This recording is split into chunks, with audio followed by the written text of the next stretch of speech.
So going to girls' camp meant that there were certification processes to go through. And every year you returned to camp, there were more things that you learned. You learned more about first aid, building fires, hiking essentials, that kind of thing. And I remember that my 4th year at camp, one of the requirements was to go on a 25-mile hike for 3 days and to carry all of our gear in our own backpack.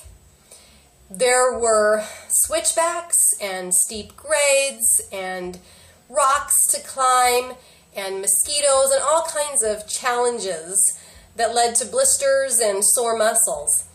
And at times the trail would parallel to a creek. And what we would do is we would take off our shoes and our socks and roll up our pant legs, and instead of hiking on the trail, we would rock hop on the big boulders that stuck out of the creek. It not only provided a fun diversion for us, but it also allowed us to settle in once in a while, sit on a big boulder, put our feet in the water, and relax those blisters, cool them off a little bit. And even sometimes we'd find a big enough boulder that several of us could get on at one time, sit with our backs to each other and put our feet in the water, and we'd sit there and we'd eat lunch, or we'd tell funny stories, and we would just relax and kind of regroup.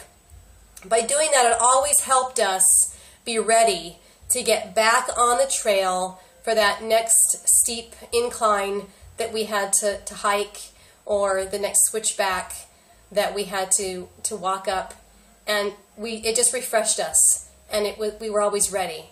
And leadership is very much like that, in that we do have to find times for relaxation, fun with family and friends, and if we don't, the sore muscles that we get and the blisters that we get will make us feel that it's not worth it. But leadership is always worth it. We just have to know when it's time to take a break, sit down in that creek, and enjoy the cool water of leadership.